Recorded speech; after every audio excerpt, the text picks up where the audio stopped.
And hello again from Fox News in Washington.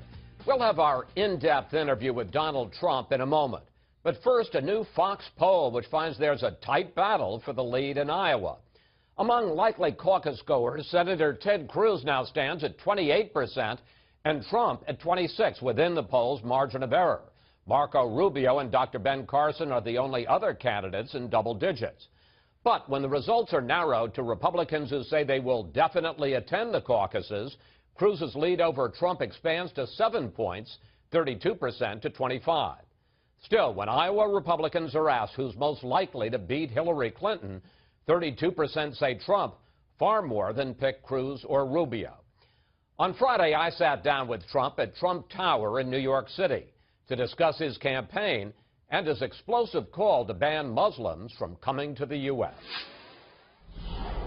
Mr. Trump, welcome back to Fox News Sunday. Thank you.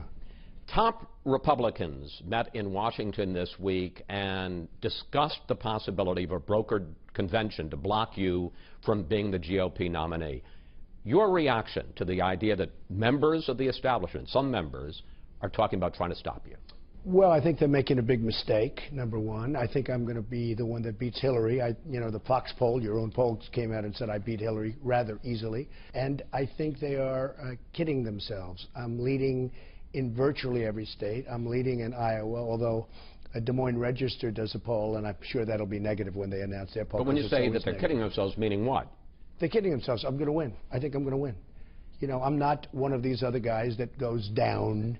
I don't go down, I go up. My whole life has been about winning. I'm going to win.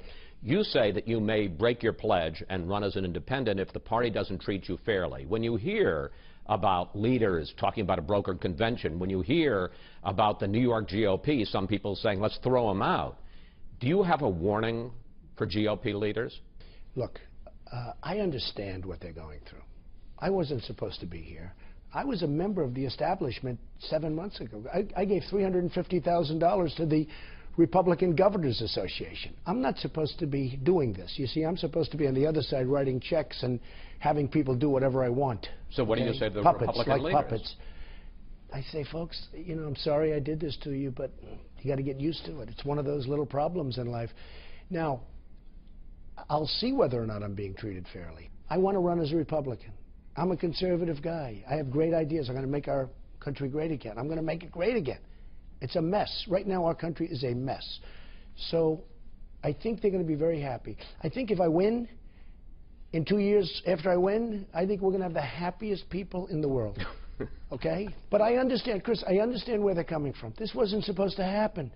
They were supposed to pick a governor, a senator, you know, a puppet, where they control them 100%. This wasn't supposed to happen. It's some things you said haven't made people happy. You say that the Muslim ban is about security, not about religion.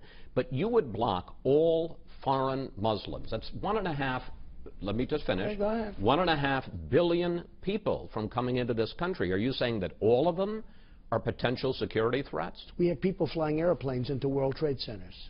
We have people shooting people in California like happened last week. We have big problems. Problems that nobody understands. You don't understand them. I don't understand. People don't understand them. The Muslims have to help us figure out. There's tremendous hatred there.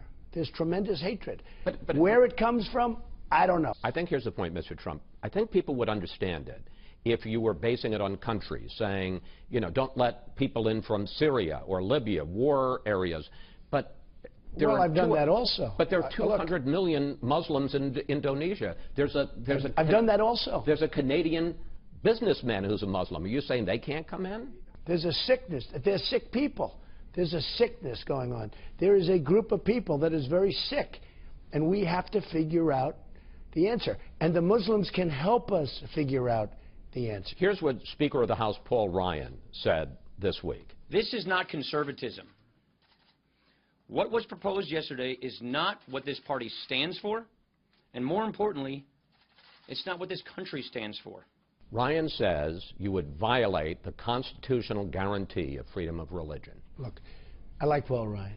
Very, very weak on illegal immigration, big on amnesty, very, very bad on our southern border, let people pour in.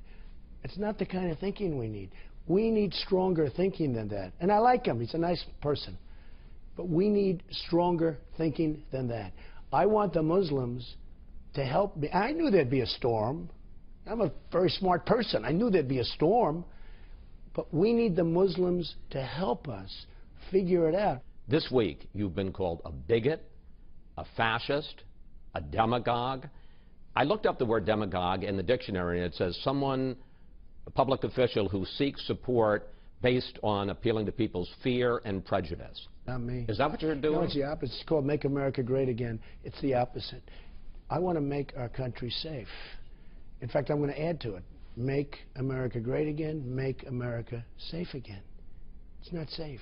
We're living in fear. I'm not creating the fear. People are living in fear. I have friends that don't want to fly in airplanes anymore. Okay? Now, look, there's a problem. You don't have to admit it. You never will, because you always want to be politically correct. Your father would have admitted it, okay? He's living with it. But you're catching your father very rapidly. Certainly in the ratings, we're catching him when we do it together.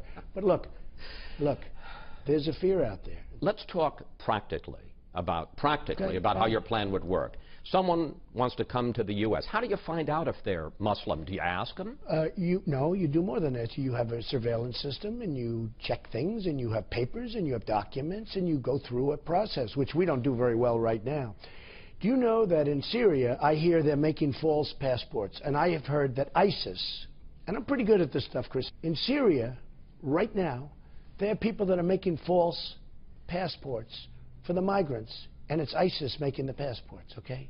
And we have people coming in through the migration, coming into this country with false passports. Now, I'll tell you what, it's got to stop. We've got to get tough, and we've got to get smart. You say this is going to be temporary until we figure out, in your words, quote, what the hell is going on. It's temporary. But Chris, they've got to help us. I understand, but you call our leaders in Washington losers. And I didn't say losers. I said they're stupid. Okay. Okay? But my point is... Loser's not a strong enough term. So under those circumstances, isn't this going to take Donald Trump years as president to be able to sort out the good Muslims from the bad Muslims? I know the Muslims. I'm partners with Muslims. They're friends of mine. They're very smart. They're great people. They got to help us. They got to help us. So you had these two people. Everybody knew what they were going to do. They had pipe bombs all over their apartment, sitting on the floor. You had the mother knew, you had the neighbor knew, you had the one guy who bought the rifles. They all knew. And the one person said, oh, I knew, but maybe racial profiling. He didn't want to be a racial profiler. So people are laying dead all over a certain place. Good people, great people. I think it's disgraceful. We need help. We have to have people turn other people in. Once they're radicalized, it's too late. Now, we have another problem, because we have many radicalized people in the United States. We have to do something about that. Let's turn to the campaign. You lead in almost all the polls, except for a couple in Iowa, where Ted Cruz is slightly ahead of you. This week, Ted Cruz apparently told some supporters that he questions your judgment to be president. What do you think of Ted Cruz? Well, do you notice he said it behind my back? Somebody taped that conversation. He said it behind my back, and that's okay. Look, I don't think he's qualified to be president. Why not? Because I don't think he has the right temperament. I don't think he's got the right judgment. What's wrong with this temperament? Well, you look at the way he's dealt with the Senate, where he goes in there like a, frankly, like a little bit of a maniac. You're never going to get things done that way. Look, I built a phenomenal business. I'm worth many, many billions of dollars. I have some of the greatest assets anywhere in the world. You can't walk into the Senate and scream and call people liars and not be able to cajole and get along with people. He'll never get anything done, and that's the problem with Ted. Most of the so-called experts are now saying maybe Trump wins the nomination, but he's still going to get swamped in a general election by Hillary Clinton. And they point to this. Among women, 27% have a favorable view of you, 62% unfavorable. Among blacks, here's your problem. Here's your problem. Can I just read? No. I think this. You're quoting one poll because there are other polls where I'm very favorable with women. No, but not among all women. Excuse me. We wanted to ask Trump about a USA Today poll last week, which shows him with high unfavorable ratings among women, blacks, and Hispanics. you released a poll, Donald Trump against Hillary Clinton, and I win by 4 points. It's a Fox poll. It's not a Quinnipiac or whoever it is. It's a Fox poll. So Fox and Roger Ailes pays all this money for a Fox poll. In the Fox poll, I beat easily Hillary Clinton. Why don't you talk about that poll? Trump's right. There was a Fox poll that showed him beating Clinton by 5 points. But it was a month old, not 2 or 3 days. How do you answer the question? Are you too divisive? No, Hispanics, I think I'm great. Look, blacks, women? I think I'll win the Hispanics. I employ thousands of Hispanics. They love me. I love them. And I think I'm going to do great with women. And one of the reasons I'm going to do great with women is that I'm a leader. I'm not like Hillary Clinton. She's got no strength. She's got no stamina. Everything she does is like theatrical. Oh, Donald Trump said this. He actually, it was sort of interesting. She said, I watched her last night, Donald Trump, looks like she practices in front of a mirror for 2 hours. Donald Trump said, I think he's dangerous. I'm dangerous. She's the one that caused all this problem. With her stupid policies, you look at what she did with Libya, what she did with Syria. Look at Egypt, what happened with Egypt. A total mess. We don't back any of our allies. You look, she was truly, if not the, one of the worst Secretary of States in the history of the country. She talks about me being dangerous. She's killed hundreds of thousands of people with her stupidity. What do you mean she's killed hundreds of thousands? She was Secretary of State. Obama was president. The team, right. Two real geniuses. Killed hundreds? 2 real geniuses. Of course. Look at what happened. The Middle East is a total disaster under her. She'd travel back and forth, but look at all the problems. Look at, as an example, Iraq. Total disaster. They didn't get us in, but they got us out badly, okay? Total. We spent $2 trillion, thousands of lives, wounded warriors all over.